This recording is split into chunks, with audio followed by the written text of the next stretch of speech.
안녕하세요. 마철학과 김현숙의 살맛 나는 서재입니다. 음식 독서 365일 매일 낭독 몸, 맘, 맛, 멋, 암, 오방 중에서 몸편의 두 번째 책은 입에서 학문까지 소화기관으로 읽는 20억 년의 생명 진화 이야기 먹고 사는 것의 생물학입니다. 저는 책을 고를 때 저자와 목차, 서문을 먼저 살펴보고 목차 중 관심 가는 부분을 일부 읽고 그 책을 구매할지 정독할지를 결정하곤 합니다. 이 책을 우연히 도서관에서 발견하고 저는 그동안 인문학 책 위주로 읽어왔던 저의 운의 편향적 음식 독서에서 좌뇌에 불이 켜지고 뇌량을 통해 운해와 좌뇌가 연결되는 즉 통섭의 중요성을 깨닫는 기쁨을 느꼈답니다. 어린 시절 꿈이 시인, 글 쓰는 사람이 되고 싶었다는 과학자이자 지식인으로서 한국 사회에 중요한 화두를 던져온 최재천 교수님의 통섭의 식탁을 읽었을 때와 같은 즐거움이었습니다. 최재천 교수님은 에드워드 윌슨의 통섭, 지식의 대통합을 번역 소개하여 학문관 교류와 소통의 필요성을 널리 알렸으며 저서 당신의 인생을 이모작하라를 통해 생물학적인 시선으로 고령화 사회의 해법을 제시하여 큰 주목을 받기도 했는데요. 최근에는 21세기가 요구하는 인간상으로 호모 신비우스를 제시하여 극단적인 경쟁과 환경 파괴로 위기를 맞고 있는 현대인에게 새로운 화두를 던지고 있죠. 진화론은 흔히 약육강식, 경쟁, 차별의 논리로 여겨지는데 생물학자 최재천 교수는 그렇지 않다고 말씀하시는데요. 다윈의 이론을 바탕으로 다양한 동물과 식물의 생태를 살펴보며 경쟁만 하는 생물보다 공생을 함께 실천하는 생물이 더 큰 발전을 이룰 수 있음을 발견한다고 하십니다. 인간은 자연을 잘 이용했기 때문에 만물의 영장 자리에 올랐지만 하지만 이제 하나밖에 없는 지구에서 함께 살 길을 찾아야 한다는 것이지요. 최재천 교수님은 그 해답으로 지구 위 모든 생명체와 함께 살아갈 줄 아는 새로운 인간, 호모 신비우스를 제안하고 계십니다. 호모 신비우스는 협력하는 인간, 공생하는 인간을 뜻하는 말로 인간은 물론 다른 생물종과도 밀접한 관계를 이어나가는 인간을 말하고 있습니다. 최재천 교수님이 공생을 의미하는 심비오시스에서 착안해 만든 용어인데요. 최재천 교수님은 저서 호모 신비우스를 통해 21세기의 새로운 인간상으로 호모 신비우스 모델을 제안하고 있습니다. 즉 환경오염과 국가 간 빈부격차 등으로 위기를 맞고 있는 지구에서 우리가 모두 함께 살아가기 위해서는 다른 생물들과 공생하는 방법을 배워야 한다는 점을 알리고 있는 것입니다. 멋진 분이시죠? 음식 독서 인문 도서를 읽고 난 후에 최재천 교수님의 저서들도 함께 읽어보겠습니다. 다시 먹고 사는 것의 생물학으로 돌아가지요. 이 책은 국리출판에서 2016년에 펴냈습니다. 광합성을 통해 포도당을 직접 만들 수 있는 것은 해조류를 포함하는 식물만의 능력이다. 초식동물이건 육식동물이건 자기 스스로 생존에 필요한 영양소를 만들지 못한다. 인간도 예외는 아니다. 그렇기에 소화기관은 생명을 유지하는 장소로서 당연히 진화해야 했고 생명이 태양으로부터 도달한 에너지를 활용하는 가장 기본적인 익숙한 형태로 자리 잡았다. 수십억 년에 걸친 생명 역사에서 음식물 안에 농축된 에너지를 얻어내는 방법의 개선 혹은 참신성이 궁극적으로 38개에 달하는 동물문의 진화를 이끌어냈다.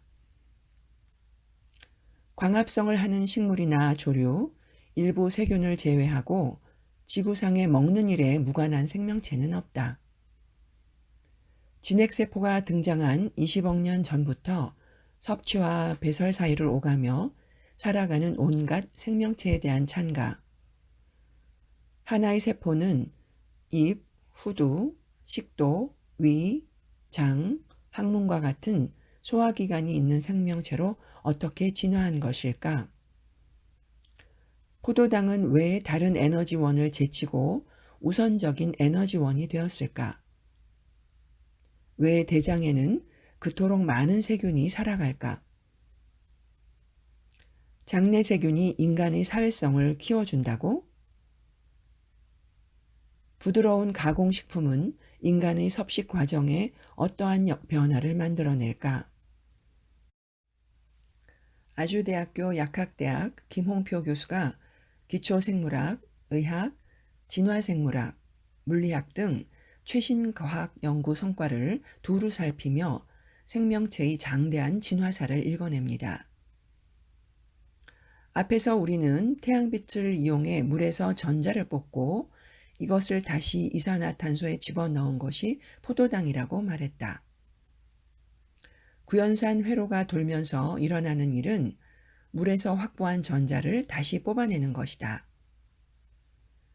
에르빈 슈레딩거는 생명이란 무엇인가에서 결국 생명은 전자의 움직임이 아니겠느냐고 말했다.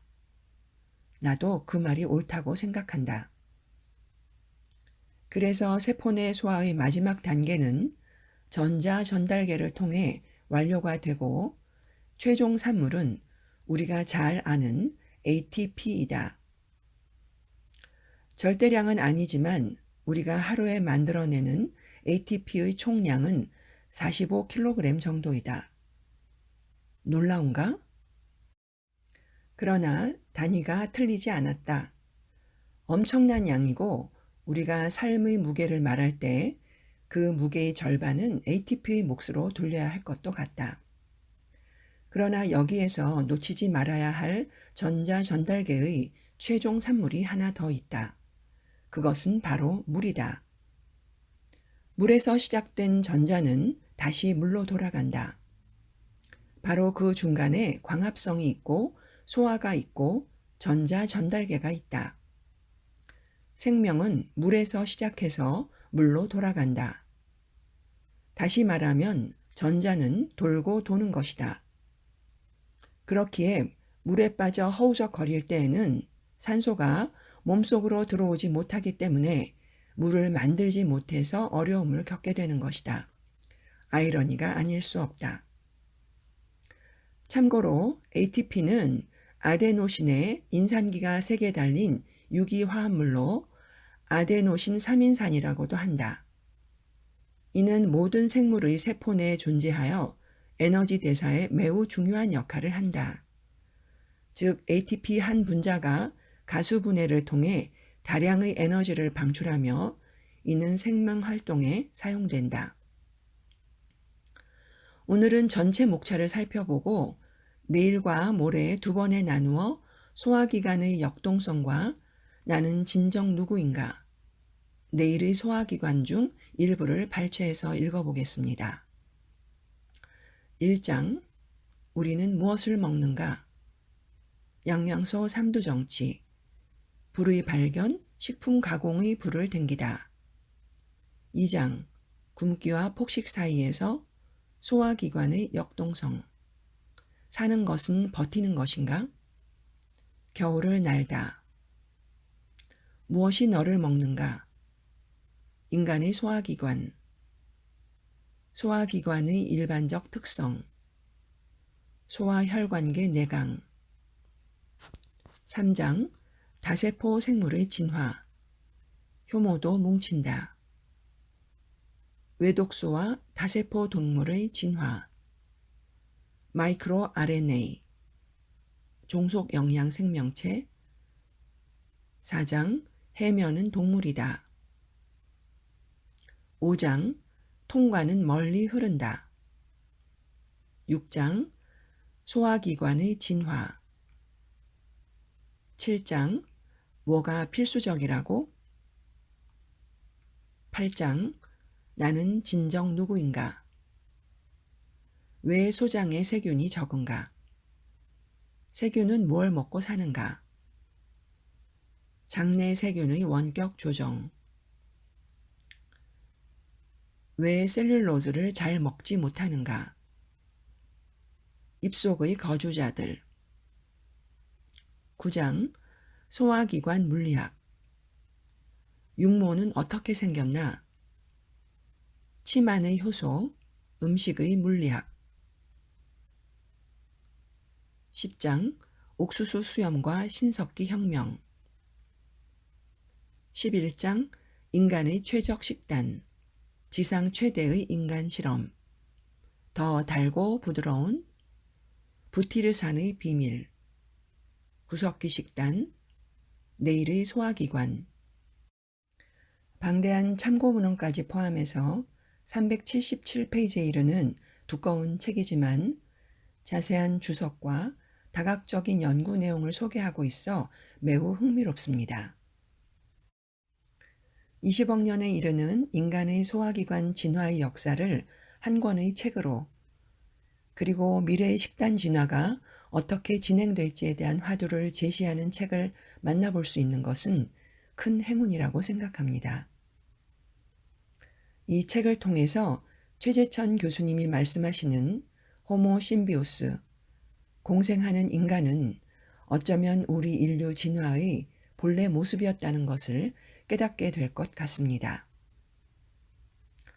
오늘도 살맛 나는 세상, 몸, 맘, 맛, 멋, 암, 오방의 기쁨 가득 행복한 하루 되시기 진심으로 기원합니다.